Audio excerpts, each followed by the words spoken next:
Hi, I'm Mike McLean. Welcome to the Short Circuit podcast brought to you by Swift Aircraft.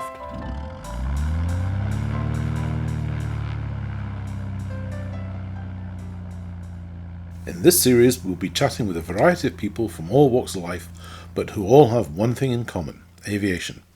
We'll discuss how and why they got into aviation, what or who inspired them, and what they would say to encourage young people to get involved. Flight fascinates many of us, and our guests will explain why they are compelled to look to the sky.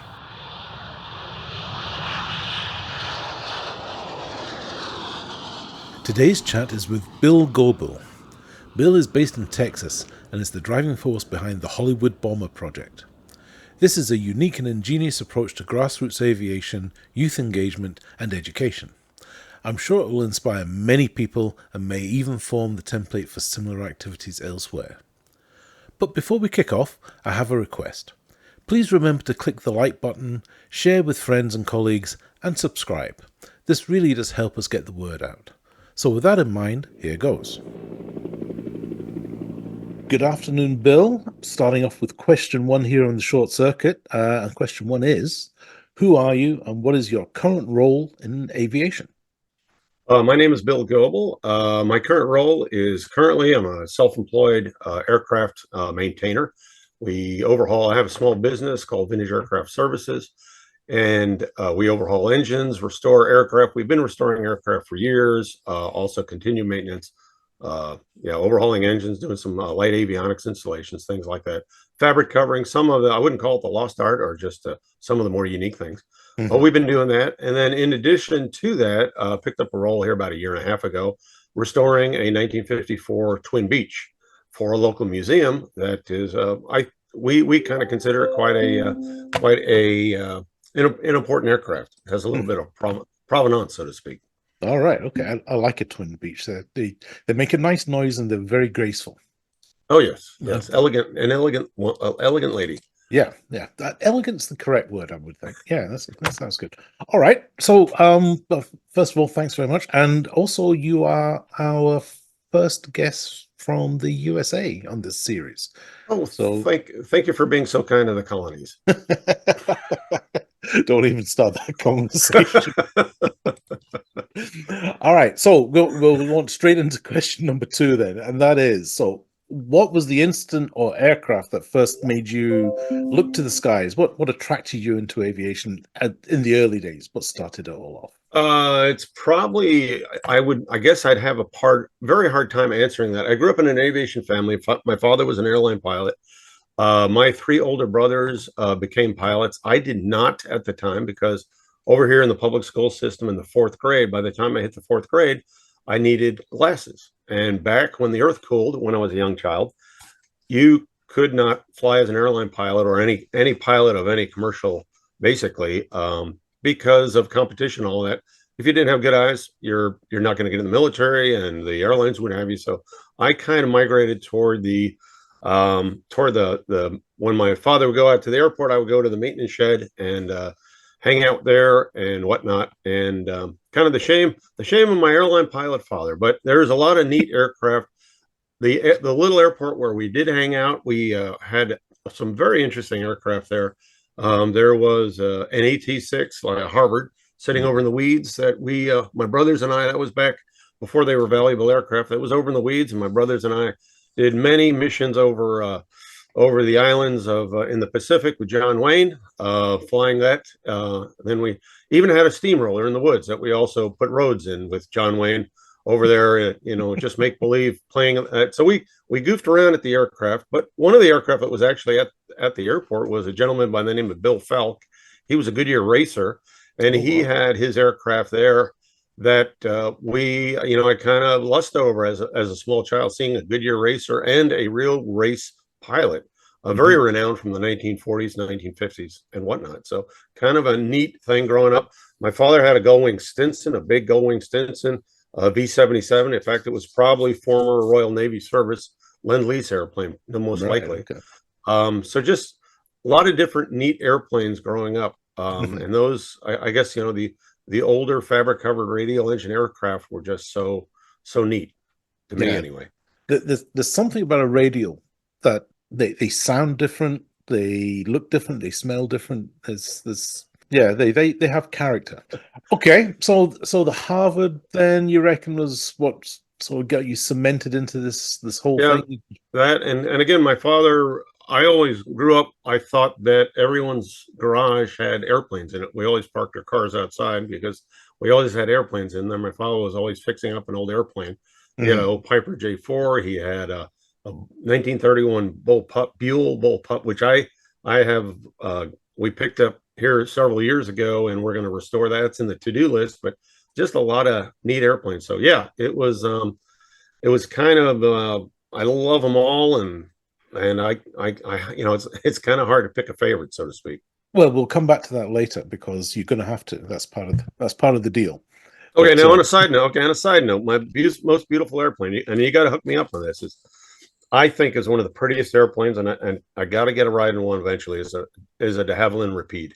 oh, there's not many of them around. Exactly. There's So not I think many there's a around. few in the UK. There's a few down in Oz, Yeah. but I just always thought that was if there's one that kind of hit my heartstrings. The Oh, Rapide was just such a pretty, elegant aircraft. it is. It is. It flies very, very. I've seen one a long time ago, and it's a pleasure to watch it fly. It just seems to. I was going to say glide through the air, but that doesn't quite describe it. Yeah. It's silky smooth. It just seems to be silky smooth, no matter what it does. It never seems Yes. hurried. You know, just Yes. It looks good. Very Okay. polished. Well, if you let me know when you're coming over to the UK, then we'll put some feelers out and see if we can find one for you to go and have a little trip in. How's that? Is that a Oh, deal? that'd be a hoot. That's a deal. Okay, that's cool. Right. So what we're going to do next is the normal question here. So what got you started in your current role? But we know that already because you were just born straight into it. So Yeah. going back to your project with the Twin Beech, right? So Hmm. tell me how that started. Tell me the story there because Okay. that Kind of an sounds Yeah, interesting. kind of an interesting story. The background on the aircraft itself, real quick. It went through some. It was originally sold in 1954. Went through some corporate owners, oil business, freight business, or actually moving people. It was a freight company, but moving people, not freight. Hmm. Did some aerial photography, worked for a television station. Again, always moving people. It had never been cut as a freighter. And then what do you do with an old aircraft in the 1980s in the U.S.? Well, you haul drugs in it. No. It hauled some drugs, got caught. Best thing that ever happened to it. And then the government sold it surplus, and the one of the local trade schools purchased it to trade aviation mechanics engineers to work on aircraft. About 10 years ago, they looked in logbooks and said, "Holy moly, Jackie Cochran of World War II renown. This she had owned it at one time for a few years." Also, another gentleman by the name of Merv Griffin. Oh He was wow. a he was a talk show host, and yeah, now you're Yeah. showing your age. You're showing Yeah. your Oh age because no, you actually plenty know of who it Merv. though. You know who Merv was. But what Merv used it for, he was talking about. He used it for exactly what it was designed for. You might be on the show and you're going to hawk your book or your movie or whatever. So he would hop the plane up to the other end of Los Angeles Valley and whatnot, left, right, up, down, whatever, pick you up, 15-minute trip down to the airport, local airport studio.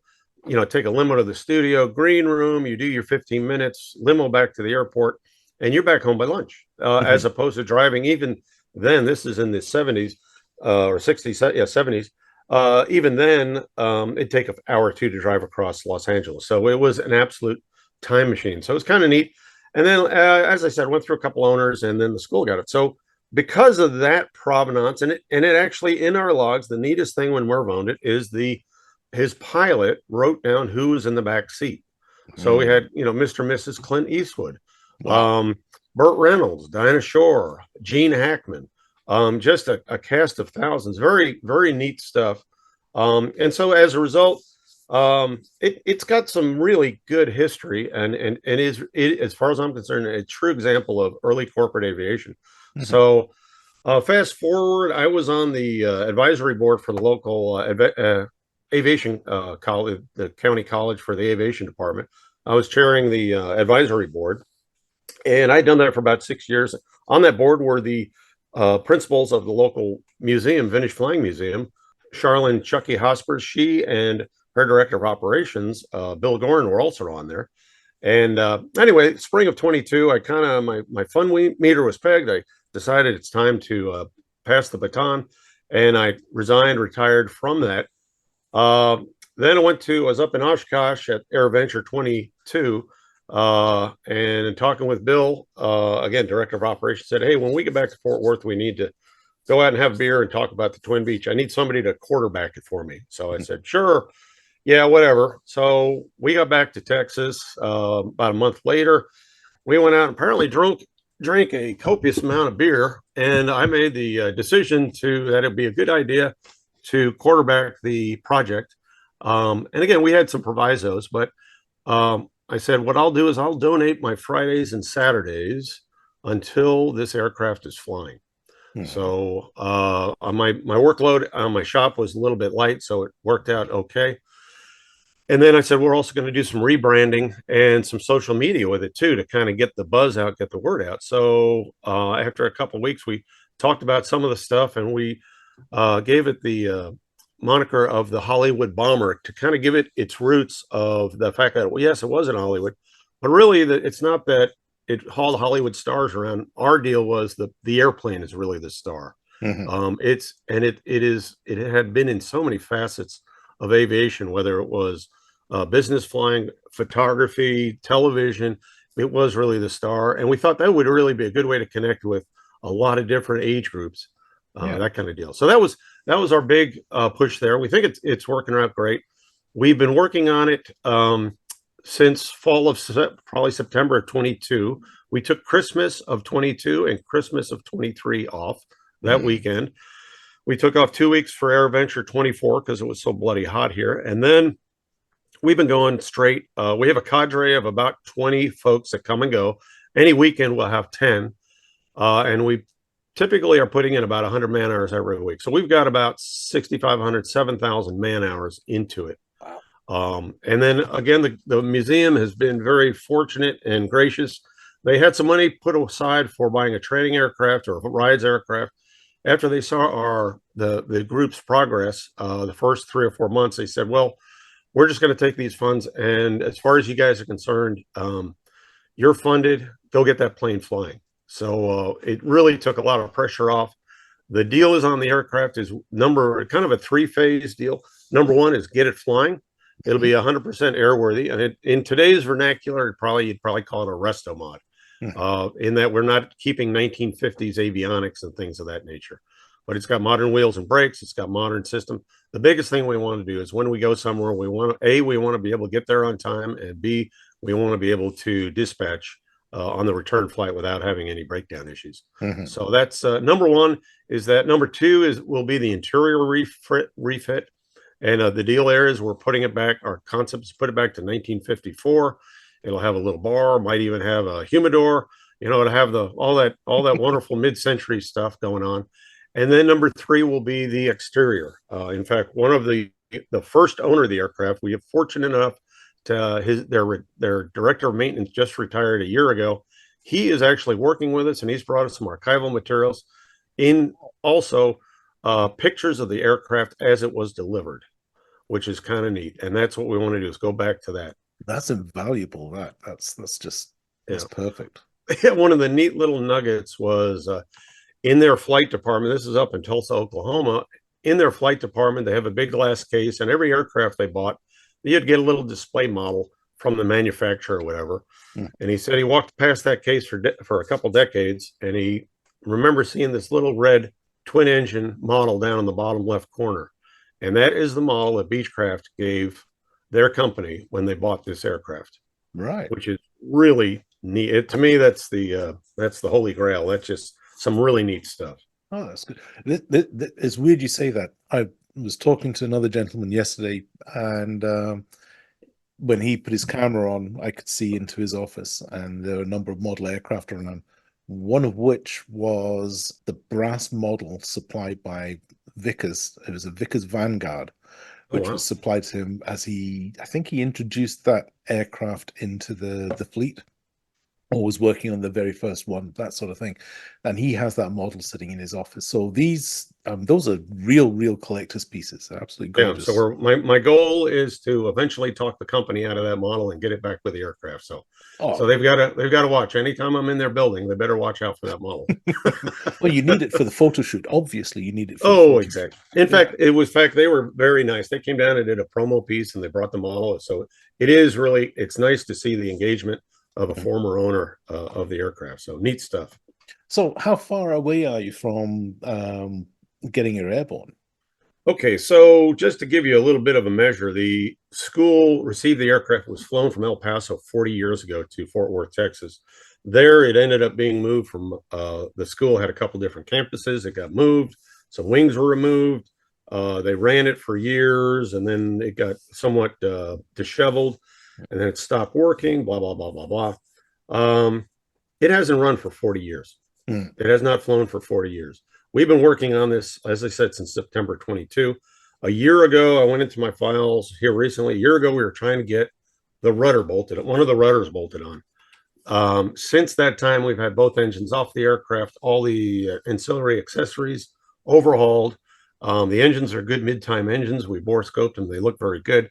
The landing gear has been gone through, all new wheels, brakes, tires. Every fluid hose in the aircraft has been replaced. Every rubber hose has been replaced. The wiring, the core ship's wiring is actually in very good shape. All of the avionics wiring has been removed. It is in the process of being replaced.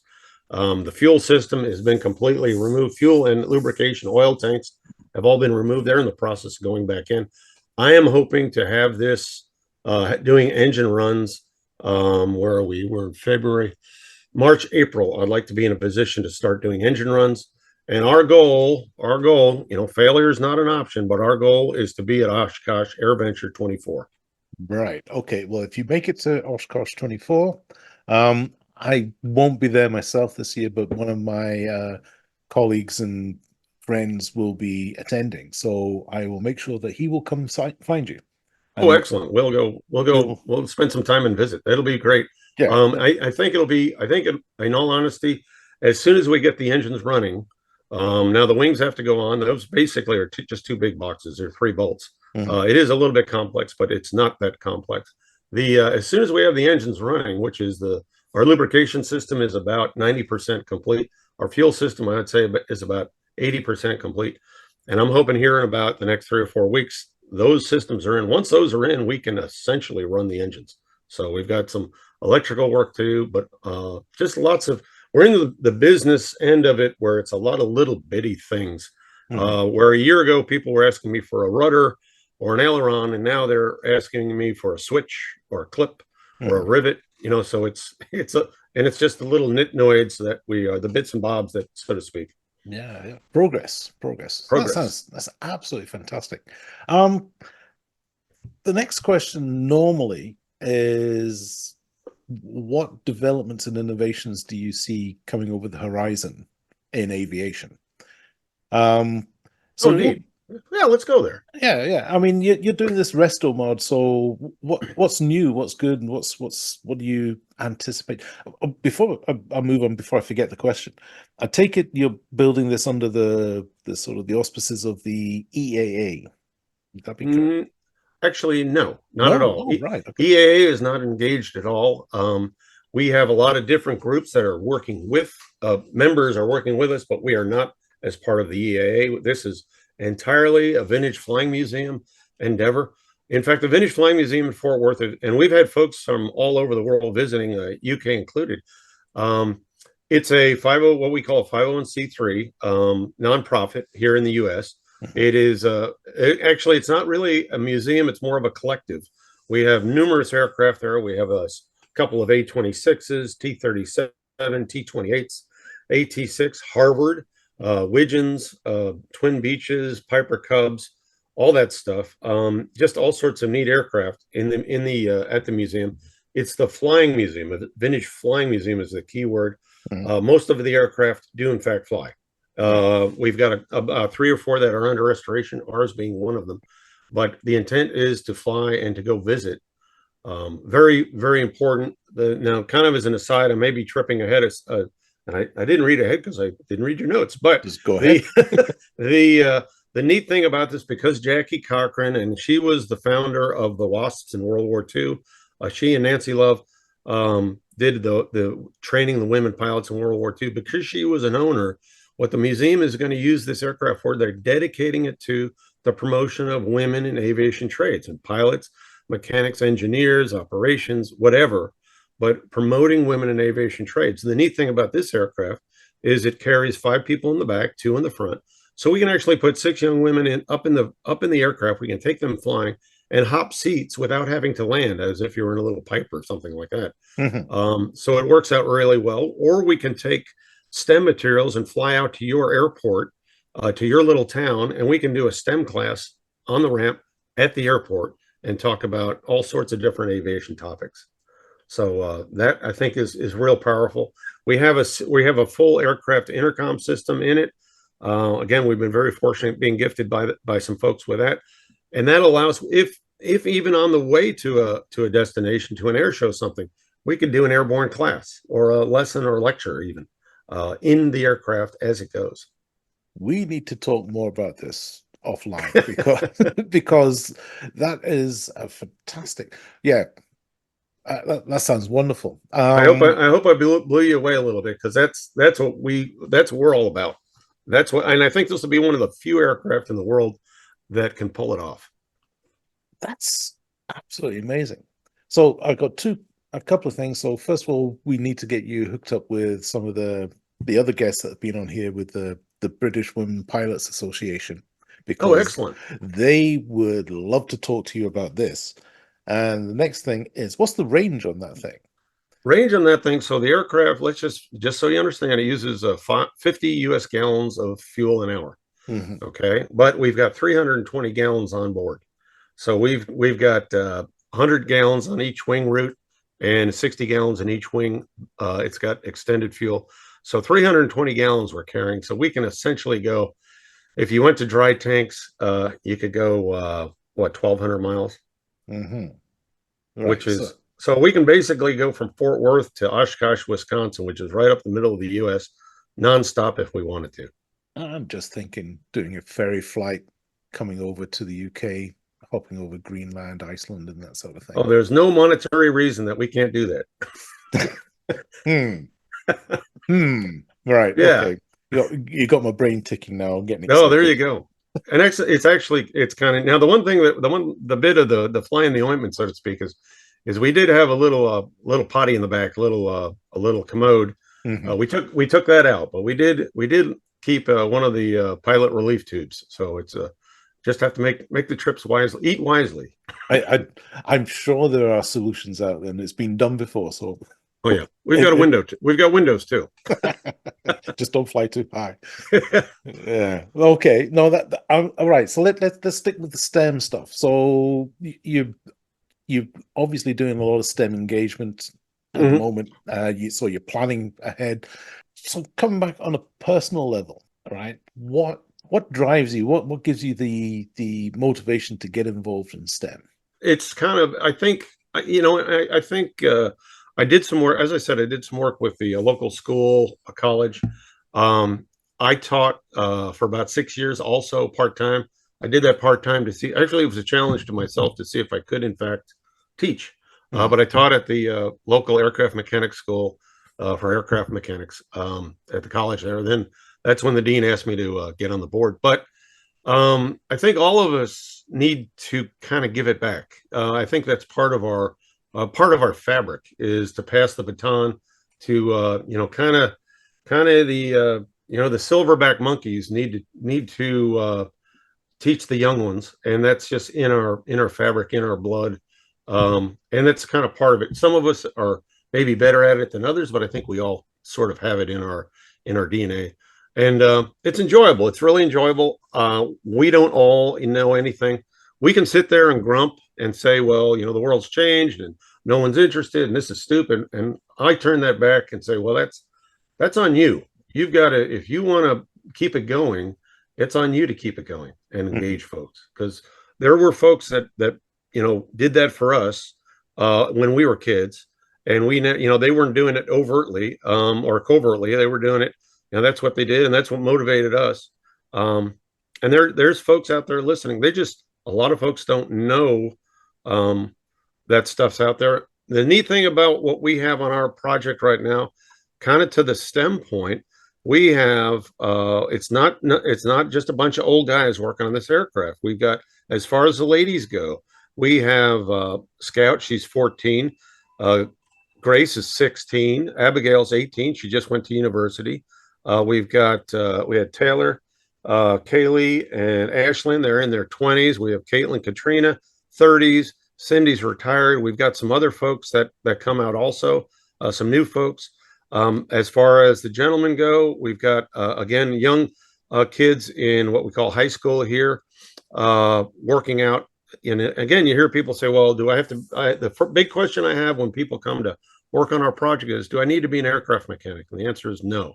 Mm-hmm. And my answer is, I said, the only thing I want you to do, the two things we demand is, one is, if you come out, you've got to enjoy yourself and have fun. If you're not having fun, go roller skate and bungee jump, whatever you enjoy doing, but you need to have fun. Life is too short. Number two is, if you make a mistake, just try to do it slow and we'll figure it out. So it's not a problem, but really nobody makes any mistakes on the project because we have mentors and mentees.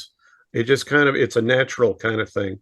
One of the things that I absolutely treasure, I feel so gifted with the people that we have helping out, is we typically will go out to lunch to a local place and get a hamburger, whatever, for lunch. But what is so neat to me is sit back and see 12 or 14 people at lunch, talking to each other, talking about the same topic, same interest, and being fired up about aviation. I just, and again, that's where I throw it back at folks and say, it's on you. Don't sit there and grump. Make it happen. Make a change, and you can make a change. We can all make a change, and and that's what keeps the spark alive. Yep. Well said. Well said. We need to condense that down into a T-shirt. Yeah, I talk too much. No, you're talking fine. If you didn't talk at all, I have met some people from Texas. They use their words very, very sparsely, and that doesn't make for good radio. So quite an economy of the language. yeah. No, it's okay. So we've got actually time has marched on, and we're down to just a few minutes. So very briefly, developments, what do you see coming? Sustainability, electric, does that have any impact on what you're doing at all? Or I would say no. I think the thing, and I know I don't want to sound like a I just clunked my microphone. I don't want to sound like a grump or anything, but and this is probably completely in contrast to where a lot of folks are going. However, if we go with all electric aircraft, we might as well crush all the aircraft that are out there today. Mm-hmm. It's like, wait, what? I said, and it's the same thing with cars. If we're going to do that, if we're going to be all electric, that's great. Let's go crush all the cars, all the old Fords, the Model A's, the Austin. You have an Austin 7, you have an E-Type Jaguar, crush it, because it's we're not going to do that anymore. So if that's what the way, and whether it's boats, cars, planes, or whatever, so our internal combustion engine is going to be out there. Yes. Can we afford to lose them all? I would say no. As far as advancements in electric, I think it's coming. It's not there yet. I think, in all honesty, there's probably hybrid technology that will. I think the end game is probably hybrid.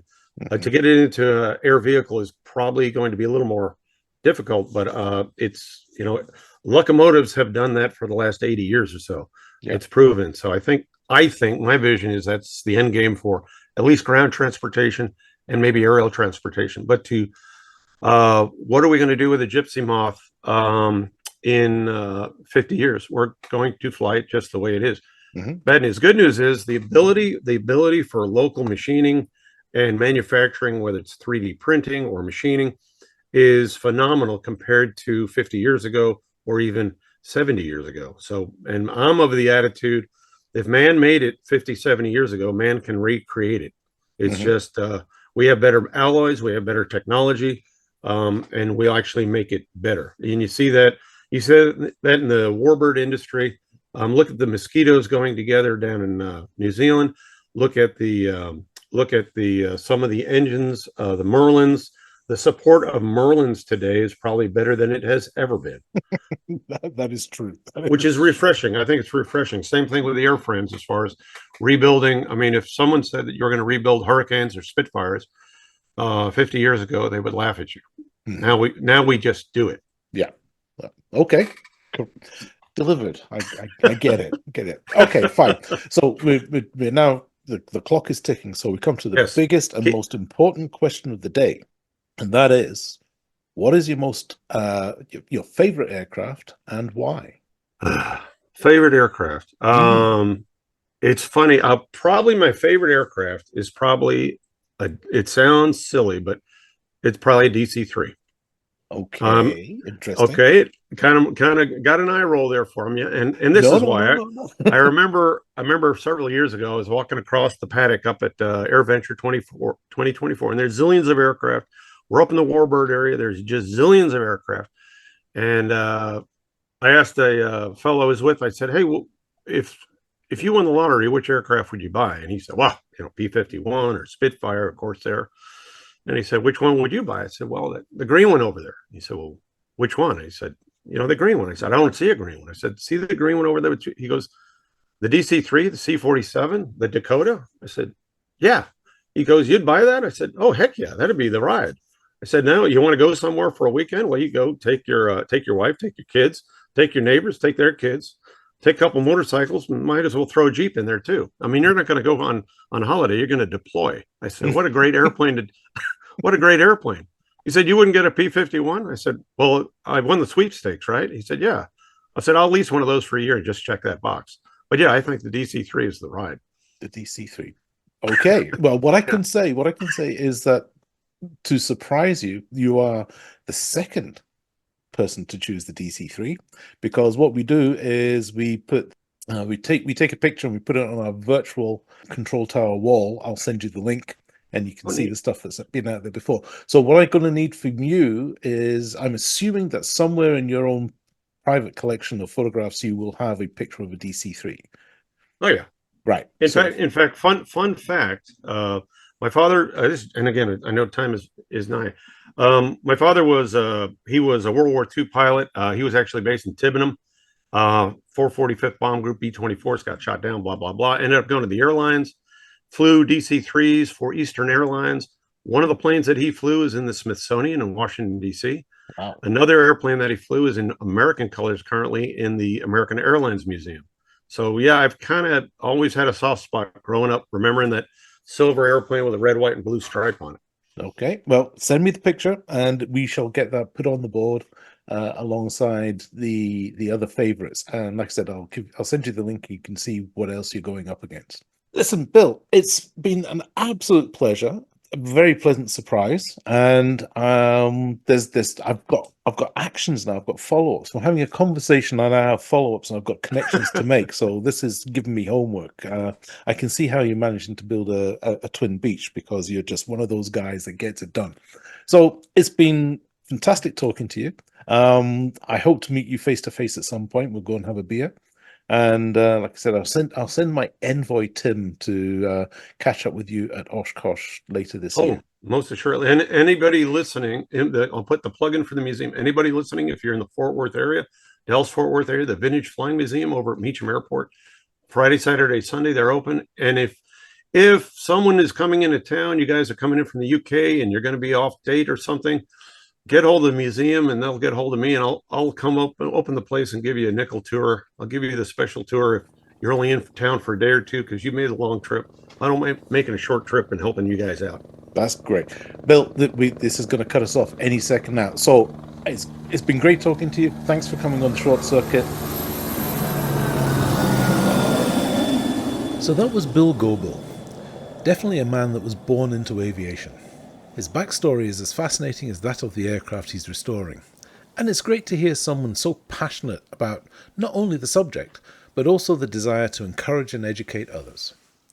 The plans he has for the Twin Beech are clever and inventive, and I hope to one day blag a short trip in the Hollywood bomber myself. So, we say thanks to Bill for joining us on the short circuit. And, oh, by the way, if anyone has a de Havilland Rapide knocking about, please get in touch. I know a man that wants to speak to you. Fly safe.